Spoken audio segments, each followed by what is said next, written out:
And so I think all of you know that Olympia Indivisible endorsed 5 candidates for the 2 open positions on the Thurston County Board of Commissioners and the 3 Port of Olympia Commission.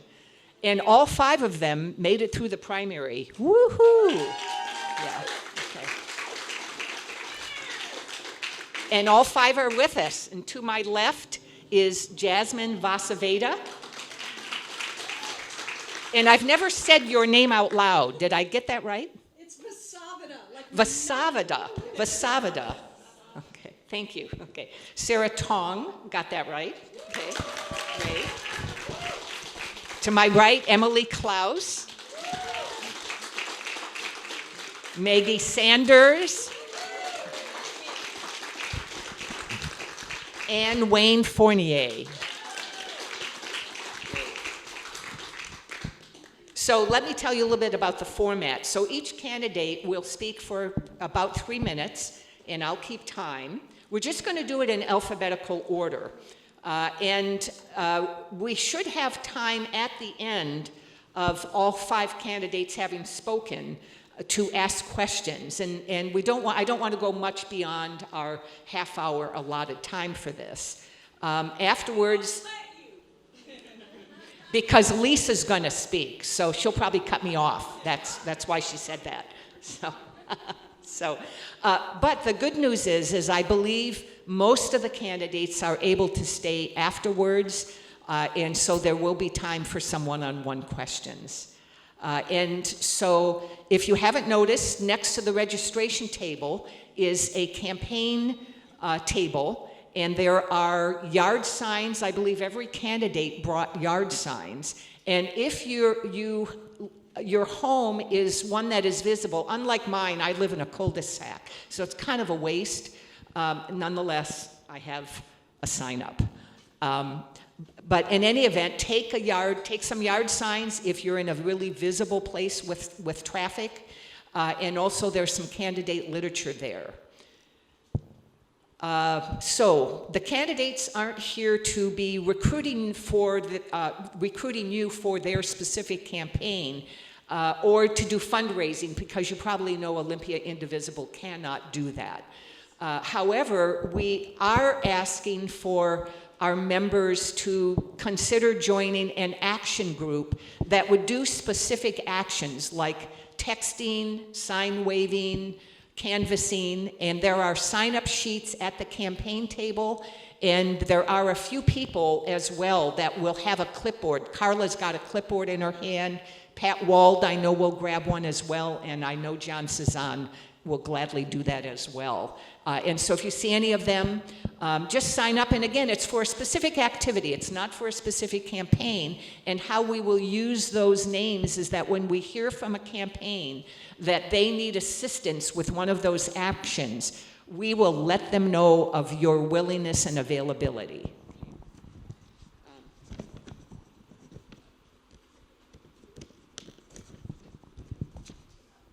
Got to be smarter than the paper here.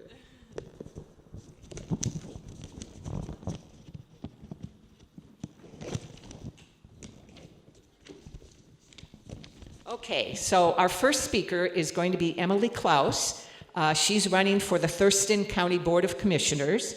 Emily is a combat Army veteran and intelligence analyst and works now for the Department of Social and Health Services in a leadership capacity. She is the co-founder and executive director of CARE. It's an organization serving formerly incarcerated youth by helping them reintegrate into society. So Emily, if you want to come up. Thank you so much. Well, thank you for that great intro. It always surprises me to hear people talk about my background, and I'm like, oh yeah, I did that. And it's just really cool to be able to give so much back to this community that has given so much to me. I was born and raised here in Thurston County.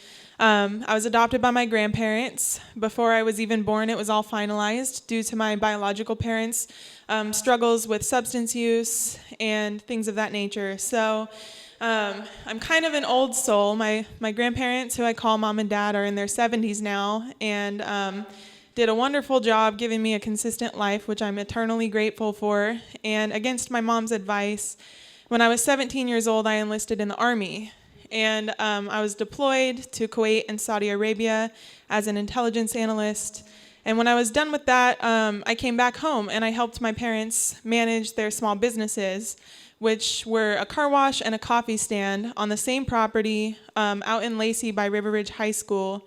My dad sold those towards the tail end of COVID, but I was able to help them manage those, which has given me really wonderful experience learning fiscal responsibility and allocation of resources in kind of an environment where things are pretty tight. So following that, I went to school at the University of Washington, Tacoma, where I graduated with my bachelor's in psychology and a minor in global engagement. And then after college, I started CARE. So a lot of different things kind of leading up to what I'm doing now. And the most frequent question I'm asked now is, why are you running? And that's always a really, really hard question to answer because my brain gets flooded with like the hundreds of reasons why we need good leadership here in Thurston County. But I think the one statement that kind of sums everything up is, I'm here because I care about the people and I want to fight for the people. And we have leadership here in Thurston County. We have some pretty good leaders here in Thurston County, but what I see happening time and time again is that profits are being prioritized over our community and the environment. And I'm here to put a stop to that. When I was deployed, I went through a lot of challenges, but I learned how to stand up for myself through that time. And I'm not afraid to be the only person in the room standing up to speak up for what's right. And that's why I think I have the skills to bring to the county commission and make it a group of people that can really, really work for you, for the community, and for our families, and for the youth. So that's why I'm running. That's a little bit about myself.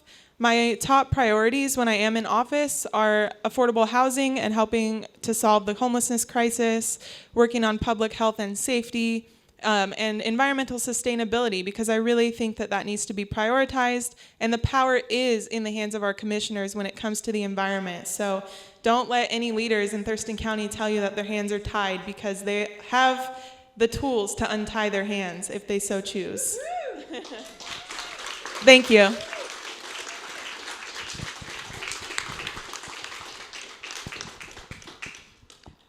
By the way, I'm Pam Pride, for anybody who doesn't know me. So, our next speaker is going to be Wayne Fournier. Wayne is a lifelong resident of Tenino. He won his first campaign for public office in 2011 and became a member of the Tenino City Council. He then won the mayorship in 2015, and that's an office he still holds today. Did I get that right? Yeah, still the mayor, still the mayor. All right. And he spent the last 20 years as a firefighter.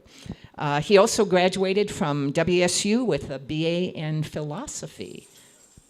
Wayne, take it away. Thank you, Pam. I want to say I'm honored to be amongst these other fine candidates. So, thank you guys for sitting next to me or letting me sit with you. Big thanks to Melinda. The Olympia Indivisible has been great, sending out postcards, being supportive. It's really helpful. So please give yourselves a round of applause. Melinda has told me about the whole backstory of Olympia Indivisible, which I find fascinating. So she kind of downloaded me on the whole thing. The first I'd heard about you guys was during the sheriff's race last year when I was supporting Derek Sanders. You guys were supporting Derek Sanders, and the opposition was basically calling you all domestic terrorists, which I find hilarious. Melinda told me your main demographic is grandmothers, and I think that how that stretch was made is hilarious to me. So thank you all for the work that you do, and taking things like that on the chin. So you got my introduction, my intro. I've been the mayor of Tenino for the past decade. I've really enjoyed my time doing that, and I've done a lot of fun and interesting things. I've been able to renovate every single building, publicly owned building in the city. I brought in millions of dollars in grants. I've rebuilt playgrounds, trails. We're building an agricultural industrial park to help support the rural ag economy. And that, that's something, these are all things that I want to continue and roll forward for South Thurston County. So, Emily said, everybody asks, why are you running? A big part of that for me is I really enjoy being mayor. I love my community. I love representing my community. And I could have done that for a long time. But then, this new commission matrix comes up and the new map. I fought very hard for the map that we've got. And I'd been saying for years that Tenino and South Thurston County doesn't get a seat at the table. We're underrepresented. It results in disenfranchised community members down there. And that causes friction between the North and the South, And so I've been saying those things for a long time. And then lo and behold, we get this opportunity to have this new district. And I love being mayor, but I started taking a look around, okay, who's going to be my new commissioner? And I knew who it would be if it wasn't me, if I didn't step up and put my name in the hat. So, I did it. I'm here. I'm fighting to be a representative for South Thurston County that can also, walk into Olympia City Hall and have a conversation. My opponent, cannot do that. It is a different, there's a different just kind of way of thinking from, my opponent. And I go to events with, her sitting across from me, and there is a lot of talk about us and them. And there is a lot of talk about how county residents are different than city residents, how other communities are different than other communities. And there's a lot of a division in the way that candidate talks. And that's not how I roll. That's not how I've operated as a mayor. I'm a collaborator. I want to bring people together. We have one Thurston County. We don't have multiple Thurston counties, and we all need to be working together. So thank you for support. Every Saturday at 10:30, we'll be doing canvassing, and you can find information about that on my website, on Emily's website, on all of our websites. So we would appreciate your support out doorbelling, and thank you again.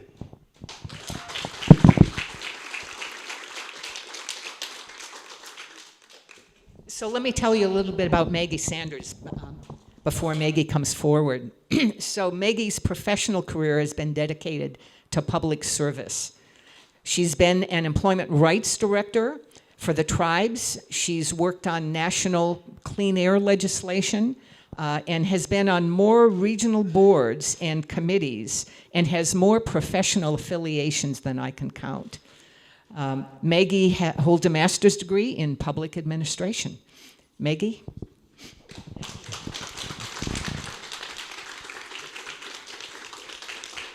Hi, thank you for the opportunity to be here and meet with you all today. It's very important to listen to the collective voice of the community. I bring a unique perspective to the Port of Olympia as a triple citizen from the federal, state, and Makah Nation. I was born into the fabric of democracy as my grandfather was the original signer of the Makah Constitution, teaching me the importance of democracy and the civic engagement of our communities and being able to give back and provide a voice, collective voice. As a port commissioner, I feel that there needs to be more transparency and fiscal accountability in the economic foundation of their business decisions. I have been an environmental champion with the decades of public service that I've served. I would like to take the port from the 20th century to the 21st century by driving innovative solutions and strategies that will help enhance and connect the rural communities by supporting environmental sustainable business practices that include wind, solar, power, microgridding, and especially the agriculture, supporting our local farmers. There's been 70% of the farmlands that have gone away from Thurston County since the 1950s. And I would like to look at the port to be able to support food hubs and diversifying their economy to give back to the community.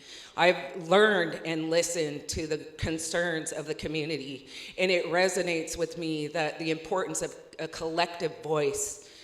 a collective voice of all of our citizens of Thurston County need to be represented at the Port of Olympia. I would like to also be an environmental steward that gives back to the environment and being a sustainable business operation and include environmental policy in all decisions that are being made, including the cleanup of Bud Inlet. It's going to be a challenge with $100 million to be able to clean up the Bud Inlet, and I feel that it's a issue that needs to be driven with collaboration and partnerships and working with our nonprofits, federal, state, and local entities. I would also like to include in the vision of the port supporting the clean and green policies that are coming forth.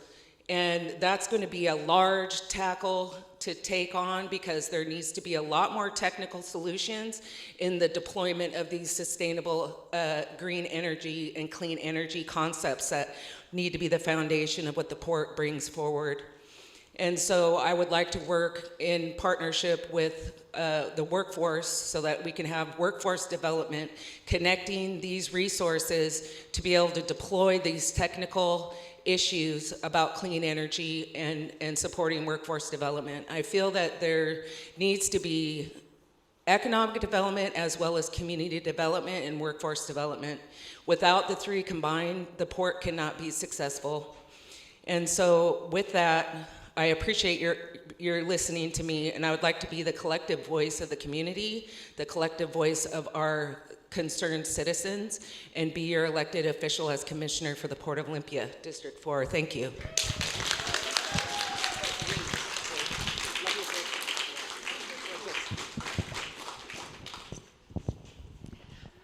Our next speaker will be Sarah Tong. Sarah has lived in the district all her life, and despite a full-time job and 2 small children, she stepped forward because she understood how important the need is for improved port stewardship. Sarah was a precinct officer in Lacey during the Bernie Sanders campaign and has many years' experience as a leader and technical manager for a software company. Thank you, Pam. Thank you, everyone. I'm really grateful to be here and grateful for Olympia Indivisible's support. Thank you all, Melinda especially, but many of you, Pam Pride, Lisa Ornstein, Carla Wolfsberg. It has been amazing, the support that you have all provided. About myself, Pam gave a pretty good summary. I work in technology. I'm a leader. I manage a team of 12 currently. I really enjoy my full-time work, but I do see the need for change here in the community, specifically at the Port of Olympia. There are 3 big things that are very important to me at the Port of Olympia. The climate, for one, first and foremost. We need this healthy planet. We're going to need a planet to live on, and like she said, my 2 daughters are going to need a planet to live on, and their children, and all of our children. So with that being said, I want to help oversee the cleanup of Bud Inlet and make sure that the right questions are being asked. Is the environment being put first? Are we making sure that what is being done is going to be sustainable? Are we going to run into the same problems in 20, 30, 50 years and have to clean it up again? That's not okay. We don't need to continue the same activities. So I would like to continue asking those questions and being a part of that conversation for the environment. And then as far as technology goes, my background will be really helpful in bringing, hopefully, worker training and technology opportunities to the Port of Olympia. I'd like to use some of the land and buildings that the port has to maybe bring in some of the funding from Biden's CHIPS and Science Act for worker training to bring chips and build semiconductors to our area. That's one big option. And we're also looking to bring broadband to Thurston County, and the port has been a big part of that. With my experience managing for a local internet service provider in Lacey, I have the experience to understand what's going on and the monopoly that has happened in the area with DSL and cable. We need this broadband fiber for our citizens, and the port can do that. So I'm very excited to be a part of that.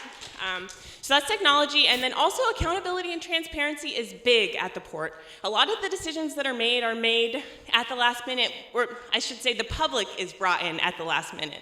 They know what's going on, but the comment periods and asks for the public to be involved are very often at the last minute, and full details have not been given. And I would really like to, as a commissioner, ask the right questions and bring that information to the public through commissioner town halls and any other way I can to help really involve the public and help them hold the port accountable. So thank you all.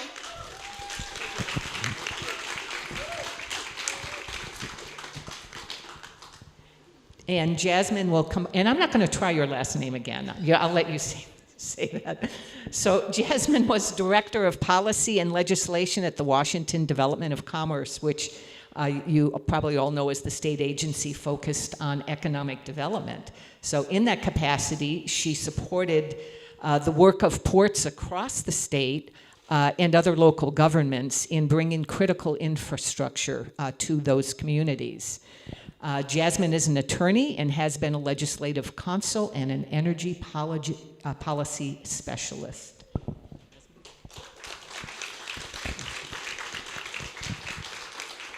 Thank you, Pam. It's kind of fun to get to bat cleanup for this group because obviously we all have your endorsement and it represents a lot of shared values across the five of us. My name is Jasmine Vasavada, and I'm running for Port Commissioner. And part here in front row, I have the support of my Justine Vasavada Peterson. The port is the local government agency who is tasked by statute to do economic development for our county, all of Thurston County. But I think that what economic development can mean to different people, it's squishy and it takes on a lot of guises. What you've heard today from people across the board here is we believe that there's a way to do things that center on people over profit, and that basically internalize that there's profit that never hits a balance sheet in investing in our communities, our children, our environmental resources for long-term and for community benefit. When I think of what I'd like to do with the Port of Olympia, I wrote down a possible mission statement, which I'd love to work with some of the ladies here in adopting. And I have a homework assignment for all of you. I've never been a professor, but I once was married to one, which is go home and research what the current Port of Olympia's mission statement is and where you see differences with what I'm about to state. So I believe that for this century that we're in and moving towards, the Port of Olympia's mission should be to promote sustainable economic development while optimizing our publicly owned land, facilities, and natural resources for broad and enduring community benefit. That's our mission. Now, a word about me and where I'm a little different than the other folks here, but I hope you'll still love me, is that I was born and raised, I lived on Staten Island, New York till I was 9 years old. I'm the child of immigrants, and I've had the opportunity in a somewhat peripatetic, if hopefully a little distinguished career, to live in a lot of places from New Jersey, Boston, California, the LA area, Chicago, and even the territory of Guam. So for me, my wife and I chose Thurston County as our forever home. And we chose it because it just offers a unique environment for raising a family. It offered the opportunity to be a homeowner, right? It was within reach for people at state worker salaries. Speaking of state worker, it offered a lot of job opportunity because of hosting the capital city. And Thurston County as a whole, still 1/3 of the jobs really are in Olympia, though it's just about 1/5 of the people. And it had such a beautiful nexus with the natural world, right? We're so close to the wonders of the Pacific Northwest. When I think of what priorities of the port should be in recentering its mission for a new economy, I think you heard from other leaders here core tenets. First, broadband infrastructure is essential for every home, every person who works from home, every small business, every ranch, every farm. And we have deficits not just in South County, but there are gaps in Lacey and Olympia, right? Ports got on my radar screen as a legislative director because there had been a law preventing ports and other local governments from providing retail broadband service. That law prioritized profit over people, and a certain kind of corporate structure. And that law was taken down in the last few years, and it authorized local governments. Doesn't mean they're always the best ones to do the broadband direct to consumer, but at least we can leverage that long-term interest that local governments have in their own people in order to build out what people need. Second tenet, I heard from a leader over here, both of them, clean energy. We're at a once-in-a-lifetime moment for clean energy. There's a huge, massive federal infrastructure spending, and you know what? It's not going to come to Thurston County if we act like we're just a small beans, a jurisdiction. We don't have capacity to go after that money. We can't build the partnerships and figure it out. Hogwash. We have incredible, intellectual capital, probably right here as I scan the room, and in general here in Thurston County, and we can leverage that asset if we position the port towards the opportunities in front of it.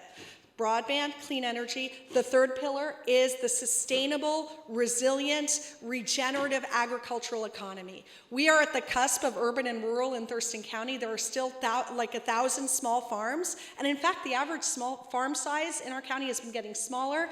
We want to help those farmers keep producing food that's local, loving them, giving them processing facilities, but that are consistent with regenerative practices that aren't adding more chemicals to our well water and harming us down the line. I think those three things, thank you, they give us plenty to work on without focusing on the industries of the past. And so you have a chance with the port, because now I'm going to go back to what Wayne said about the matrix of this new 5-person commission. We can situate a port for the future, and I'm so excited to have you join me and join us in doing that. Thank you.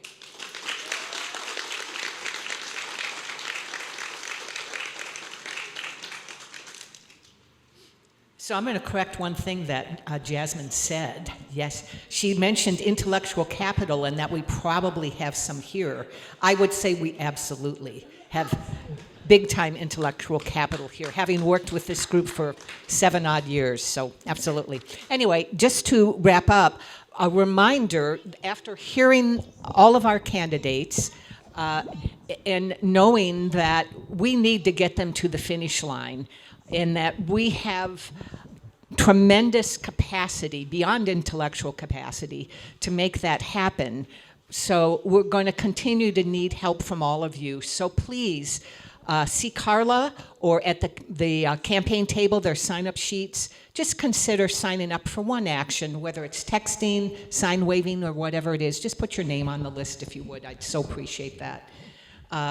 And so I may ask the candidates, you may want to stay in your seats, because Lisa's going to come forward and tell us a little bit about what our OI teams have been up to. Now, Lisa, I know we're a bit over time. Do you want to give us 5 minutes, give the audience 5 minutes for questions to the candidates?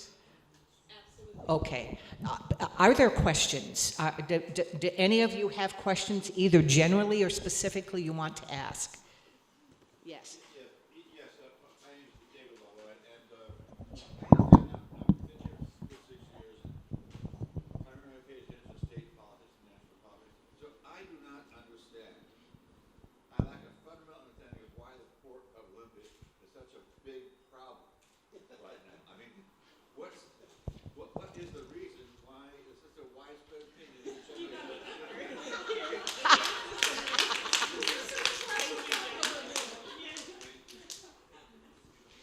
Why is it so kind of, what has it been doing that's clearly upsetting everybody? Other than hiring an executive director who offends everybody. The other two of you, you're comfortable if Jasmine takes that? Well, just because the other two both said this, and I didn't, as I was extemporaneizing, the commitment to actual public input, to connecting to community values and decision making has really eroded at the port. So you heard the word, I'm just echoing, you heard the words about transparency, accountability, community voice, being the voice for the community. I think if ports operate and they think that they're 4 lines of business, they think they want to make private, secret business decisions and get them done, but I think ports can do the work of the people as a government in a different way and our port can return to better practices of public hearing, better protocols for when they're making decisions that will last generations until our children or grandchildren, there needs to be an opportunity for public input. The second piece I wanted to hit really quickly, and I won't jump in the next question, is the way that the port structures its budget, I've noticed, really thinks of it as 4 lines of business. And I've been looking at other situated ports like Bellingham that have kind of started to step up to understanding sort of how they connect to community. And if you can't measure what you don't manage, we need to really be thinking just as much of lines of business around these economic development platforms, and looking at our budget, not just broken down by the marina, the marine terminal, the airport, and the land holdings, but also our environmental investment, our community building, right? And the third opportunity would be kind of the economic development work. And I think there's a way to restructure how the management, which is the elected commission, gets that information from staff on behalf of all the public. And I think we're all committed to that. Lisa? I had a question for Emily Klaus. I heard that currently there's discussion about dissolving the current District County Planning Commission that has been in place for a while now and starting all new with a new 5 districts. Do you have any ideas or concerns about dissolving the people that have spent the last several years studying these very difficult rules and regulations, Emily?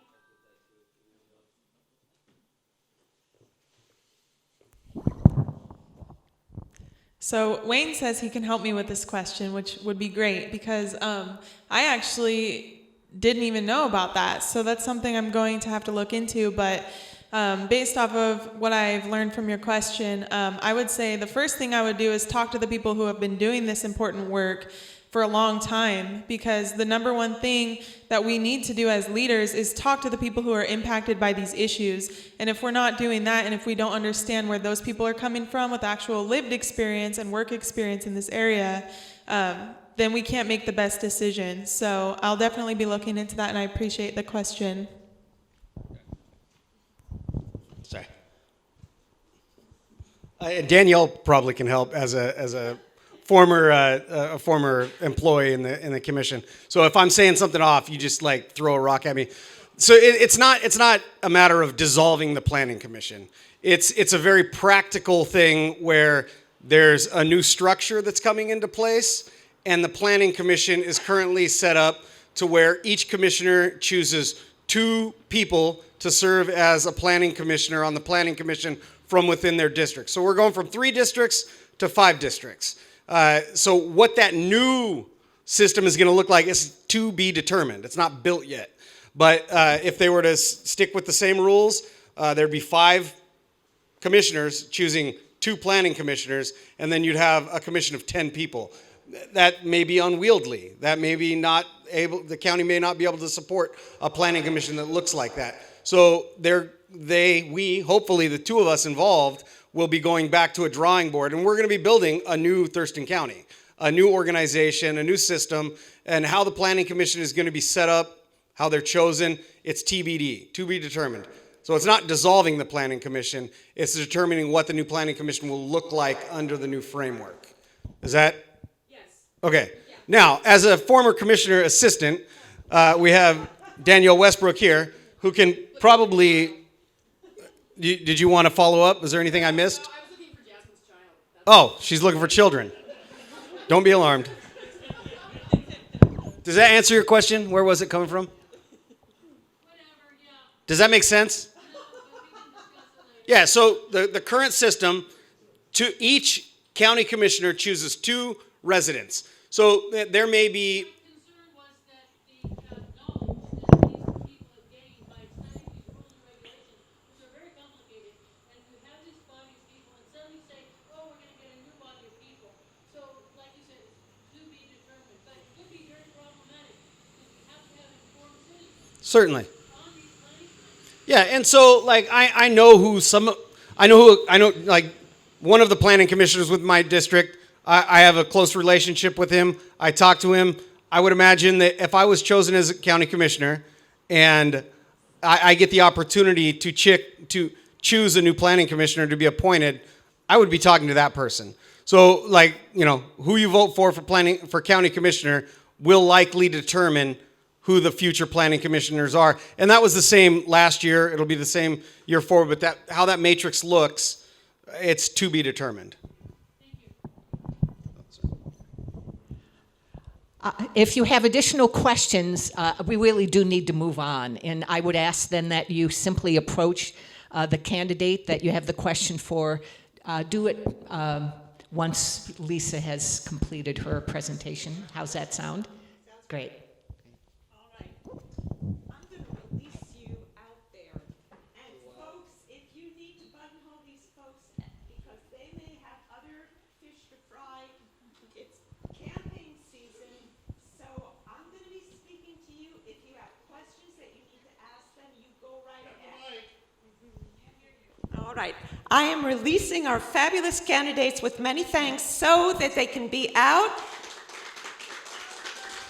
And I'm going to ask you to lend an ear to what I have to say, but I also am going to understand if I see you buttonholing the candidates while I'm talking, that's okay.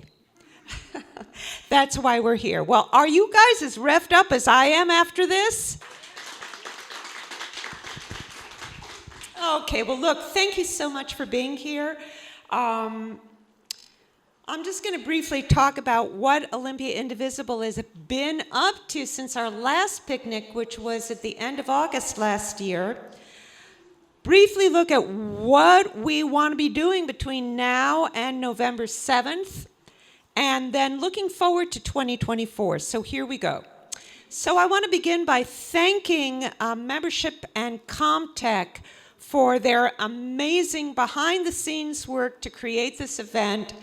I want to thank them for the planning, for the publicity, for the amazing calling of our members. Every single member of Olympia Indivisible, we're talking like numbers upwards of 600, got a personal phone call for this event. So special thanks to membership for taking that on. Phone call heroes, Glenn and Kathy and Mark, thank you so much.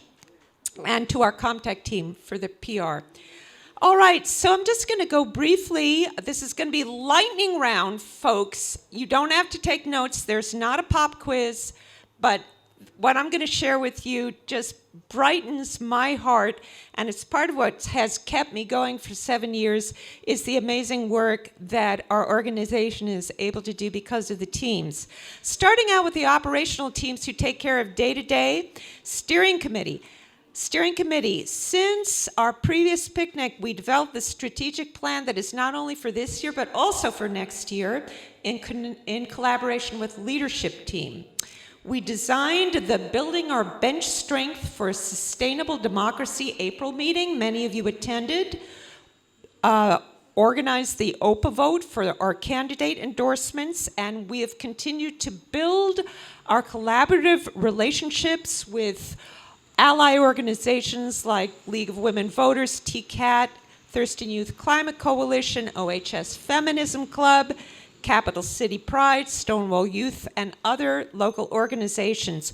We've collaborated with the Washington Indivisible Network to create and deliver 2 statewide events, the Reproductive Justice webinar that was in October of last year, and the January 6th commemoration with Representative Pramila Jayapal in early 2023. And sponsored Drinks and Democracy. Hey, if you haven't come to Drinks and Democracy, it's not too late. We're starting up again next Saturday. It's on my back patio. You can sign up and register. Just take a look at your call to action from this week. Call to action, speaking of whom. Call to action is the team that gets out our weekly call to action without fail every Sunday like clockwork since January of 2017. A fabulous team doing fabulous work that keeps all of us taking our actions. Comtech, what can I say? This is like the smallest and mightiest team, I think, in our organization. They keep our website up to date, our social media humming. They format and distribute our call to action. They've created the endorsement and elections website pages for 2023 with all the candidate information. That was with the help and input from both the endorsements and candidate interface team. They're fabulous with our publicity, incredibly creative, productive bunch of folks. I also want to give Sharon and Madeline, heartfelt thanks. Also to Garrett, the photographer who's always on the job whenever the occasion arises, as well as Riley, who's done videography and editing for our all-member meetings. So thank you so much. Mighty Comtech team. Education team has been maintaining Olympia Indivisible's education toolbox on our website. Have you visited the toolbox? Because if you haven't, go take a look. It has a calendar of the National Indivisible training opportunities. They're ongoing, as well as some really awesome how-to resources for first-time canvassers, phone bankers, and hey, would-be podcasters. Now, we need canvassers and we need phone banking for our candidates who you just talked to. So if you have been, if you want to get involved in that work, but you're wondering like, what does that look like? You can go to the Education Toolbox, and there's some really great trainings and videos that you can look at that will reassure you that, yes, you can do this work. Okay. Let's see, now I'm moving on to the membership team. Membership team is the Wrangler team. They are the utility team. They are the do-it-all team. It's a long list. And I'm just going to highlight a few items. They have assisted in content development and provided logistical planning, publicity outreach, and on-site support for all of our all-member events, including the What's Next for Reproductive Justice event that took place last October, the Thurston Climate Mitigation Plan 101 event that was led by the mighty Thurston Youth Climate Coalition last October. Yeah, let's give it up for that. The wonderful all-member brunch at Equal Latin, the Washington Indivisible Network January 6th Remembrance event, our amazing April 22nd strategic plan rollout for 2023-24. Membership also has been organizing and hosting member engagement activities, including the holiday open houses, the weekly action cafe, and 2 cookies and conversation. There was the one on circular economy, and there was the Climate 101. And if you haven't heard about the Climate 101, you can buttonhole Pat Wald, who's here, and look forward to seeing the revised and new and improved version of the Climate 101. Is one of the most moving, transformative, and informative pieces I've ever seen about the environment and why it is that it's time for all of us to be really leaning in. Membership also took charge of 2 community service events. Food and picket line support for the striking Starbucks workers in Tumwater last December. And yes, and the 2023 Hunger Walk that provided funding for Thurston County Food Bank. And so let's give it up for membership team. They do so much. All right, I'm not missing a beat here because we got to eat but I got some more teams that I really want to talk to you about. Members of Congress team, this is an amazing team. They have been doing this work, meeting regularly with the staffers of our congressional representatives since 2017. They are a seasoned team, and every member contributed to the agenda.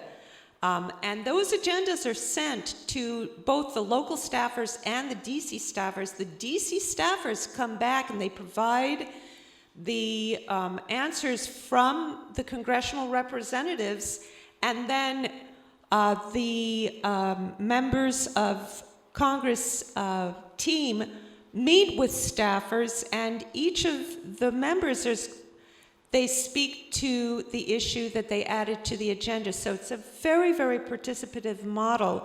It's the democracy we want to see in action with our members of Congress. They produce really great reports about those meetings. And if you haven't had a chance to take a look at those reports, here's where to find them. Go to our website, go to our teams. That's under the About drop-down menu, and find Member of Congress team. And on the left-hand side, you'll see that we have archived, Comtech has archived all of those reports from those meetings. So they're totally worth your time. Go take a look. You'll be inspired to see the exchange that's going on between Olympia Indivisible, our senators, and our congressional rep. Port of Olympia team, 3 major areas of work since last picnic. They've continued their advocacy work, calling for accountability and responsible governance by showing up and weighing in at the Port Commission meetings. They've done electoral work. They did outreach work with other groups in the county to identify potential candidates and build a coalition. And they interviewed those port candidates to understand their positions on key issues. And increasingly, they are getting involved in educational work so that people in Thurston County understand the port history, the issues, and the candidates. And with that, I'd like to ask Carla to come up and talk about 2 events coming up at the end of this month where we can learn more about that, exactly those issues. Hi. So the Port of Olympia Action Team is known as POTE, rhymes with boat.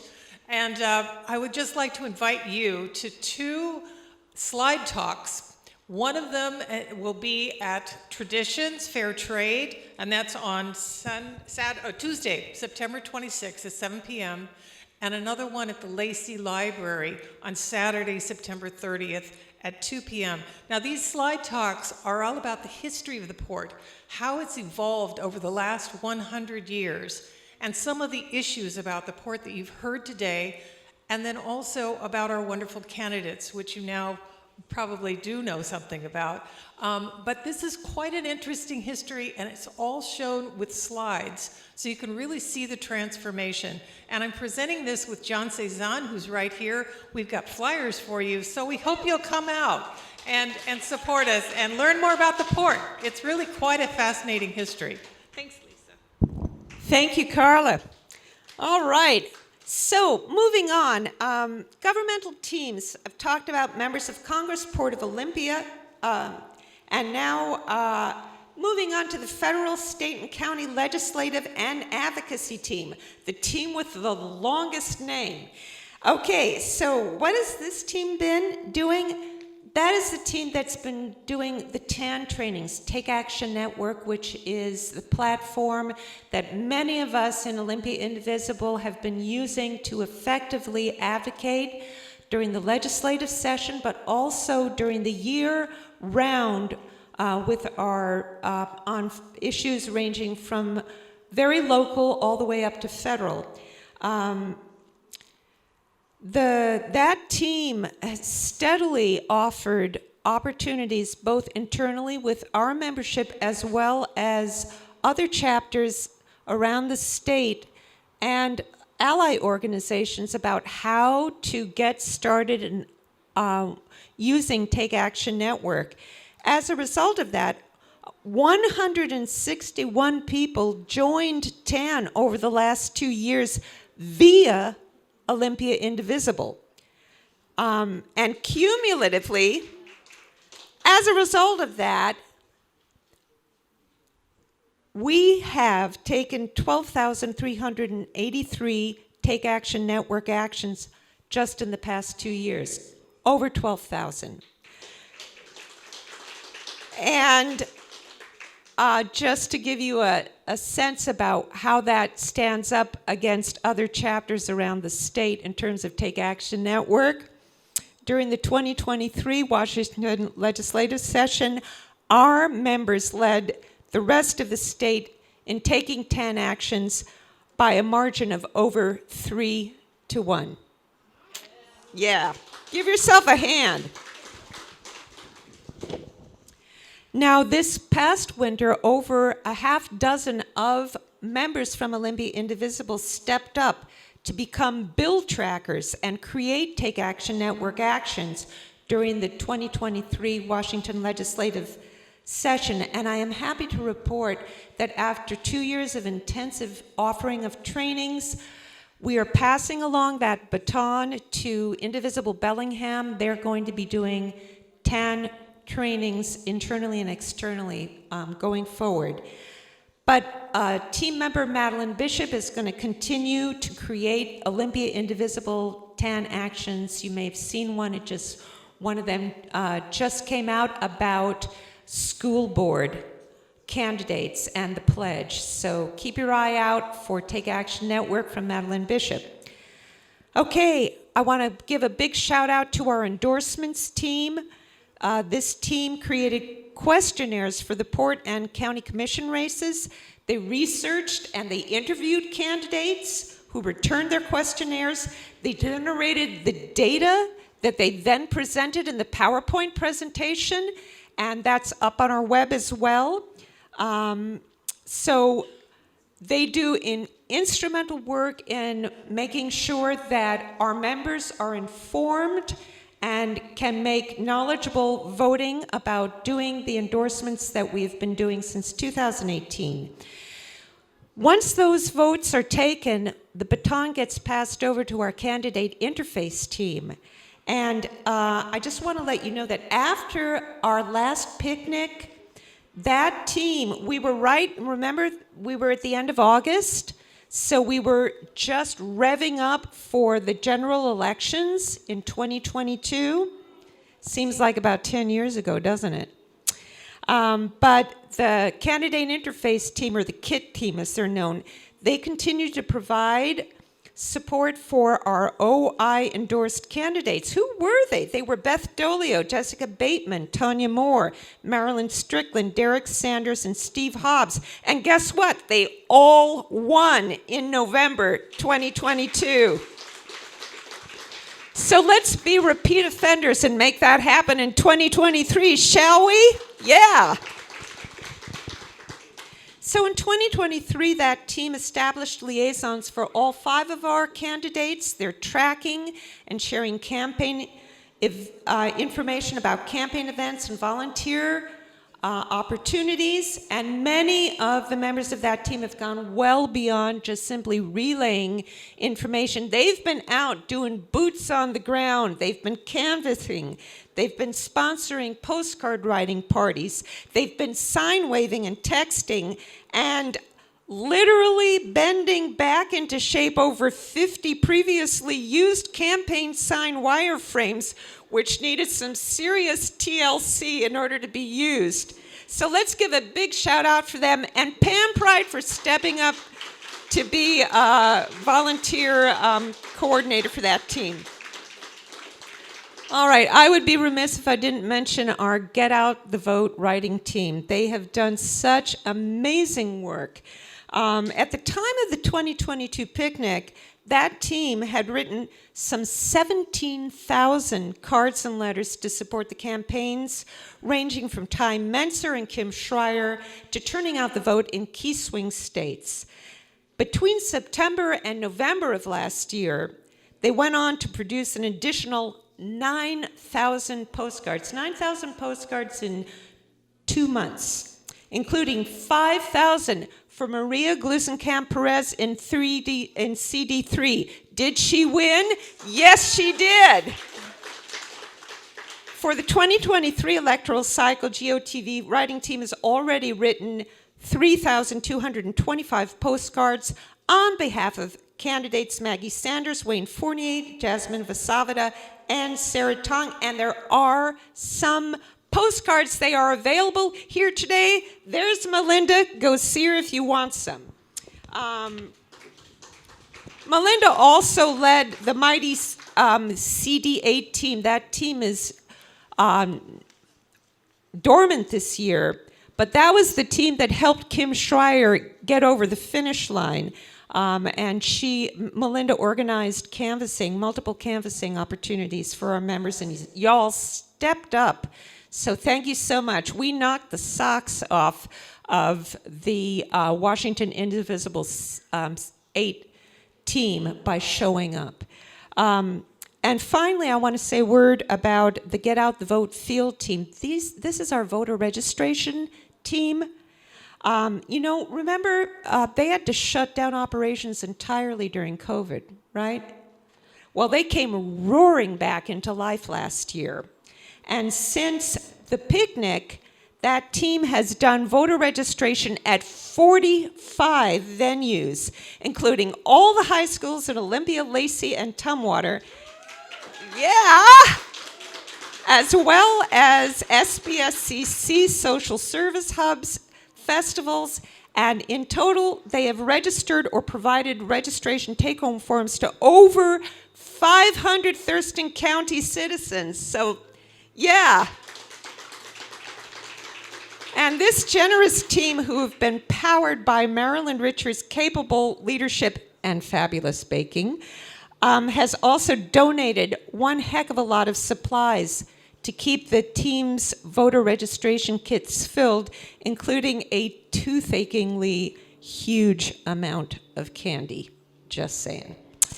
I also want to send special thanks to Steve Albrecht, who's a team member who's spearheaded work to build rapport with the Secretary of State Office of Elections in order to facilitate and expand that team's voter registration capacity. I also want to say a brief word of thanks to our environmental liaisons and abortion rights reproductive justice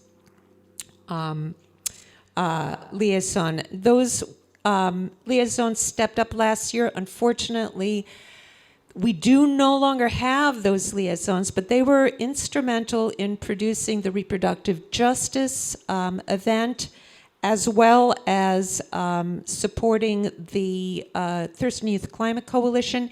If reproductive justice is your passion, or environment is your passion, and you would like to serve as a liaison for Olympia Indivisible, please come see me. All right, that's it for our team. So look, where are we headed for the next 8 weeks? Well, eyes on the prize, folks. We've seen our fabulous candidates, and we want to get them over the finish line. So please step up and help with this work. It's a great way for you to flex your muscles and build up your resiliency for 2024. We've already talked about the options. Sign-up sheets are up front. Is that correct, Melinda? Another way that you can help is our operational teams. We can use some new members. What am I talking about? Steering committee, Comtech, CTA, and membership. Sign-up sheets over here by the table. So please consider stepping up and joining one of those teams. You know the CTAs come out every week. Keep on keeping on. If you've fallen off the wagon, get back on. Sign up for the Action Cafe and come join me. I'm your chef, Lisa, and every Monday at noon, you can come and take the actions from CTA in good company on Zoom with celebrating whatever silly national day it is, and accompanied by a side order of fiddle tunes. Come to Drinks and Democracy, join TAN, and most importantly, please charge up your batteries this fall. We know that next year's electoral cycle is going to be determinative about whether democracy is with us for the future, and it's going to take all of us, and we can do it together. So we want to hit the ground running in January. You'll be hearing from steering committee and the teams about how we're going to do this work, but you can mark your calendar right here, right now. Martin Luther King Day, January 15, 2024, 1 p.m., St. John's Episcopal Church. We're going to roll out our plan to win big in 2024. So now with that, let's all enjoy each other's company, and thank you so much for coming to the 2023 picnic.